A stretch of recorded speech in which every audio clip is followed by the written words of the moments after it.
থেকে এই হরির নাম আর এই একাদশী ব্রত ছাড়া কোনো গতি নাই মা। পাহাড় চিনেন বাবা? পাহাড় বলছে পাহাড়, পাহাড় সমান পাপ যদি আমার আপনার পাহাড় সমান পাপও হয়ে যায়, বলছে এই একাদশী করার মাধ্যমে সেই পাহাড় সমূহ পাপ বিনষ্ট হয়ে যায়। কি হয়ে যায়? এই একাদশী ব্রত পালন করার মাধ্যমে সেই পাপ পাহাড় সমূহ পাপ বিনষ্ট হয়ে যায়।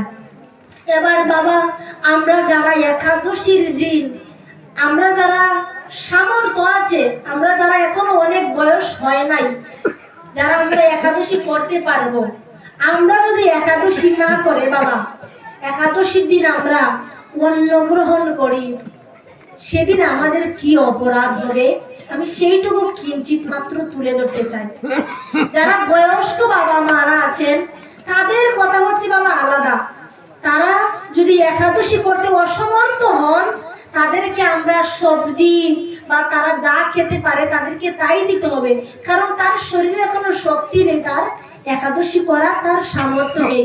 কিন্তু আমার আপনার যাদের সামর্থ্য আছে, তারা যদি একাদশী না করে, একাদশীর দিন অন্ন গ্রহণ করে, তাতে আমাদের কি অপরাধ হয় একটিবার চলুন আমরা জেনে নেই। স্বয়ং ভগবান যখন সৃষ্টির প্রারম্ভে এই সমস্ত জীব জগৎকে সৃষ্টি করলেন, ভগবান পাশাপাশি সৃষ্টি করলেন জমালয়, পাশাপাশি জমালয় সৃষ্টি করলেন।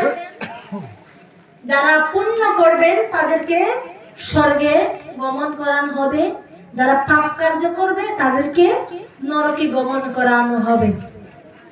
এবার ভগবান যখন সৃষ্টির প্রারম্ভে মনুষ্য জাতি জীবগণ সৃষ্টি করলেন, সাথে সাথে একজন পাপ পুরুষ সৃষ্টি করলেন। পাপ পুরুষ বাবা, সে পাপ পুরুষের সমস্ত অঙ্গ ছিল তার পাপ দ্বারা সৃষ্টি। মাথার চুল থেকে শুরু করে, পা থেকে শুরু করে, হাত থেকে শুরু করে, নখ, চোখ, দাঁত, তার সমস্ত অঙ্গ, ভ্রূণ হত্যা, গু হত্যা, পিতৃ হত্যা, মাতৃ হত্যা, চুরি, ডাকাতি, একেবারে গুরু পত্নী হত্যা, যত কুকর্ম আছে সমস্ত কুকর্ম দ্বারা তার দেহটা সৃষ্টি ওই পাপ পুরুষের। স্বয়ং ভগবানের অংশ থেকে সেই পাপ পুরুষের সৃষ্টি হয়েছে।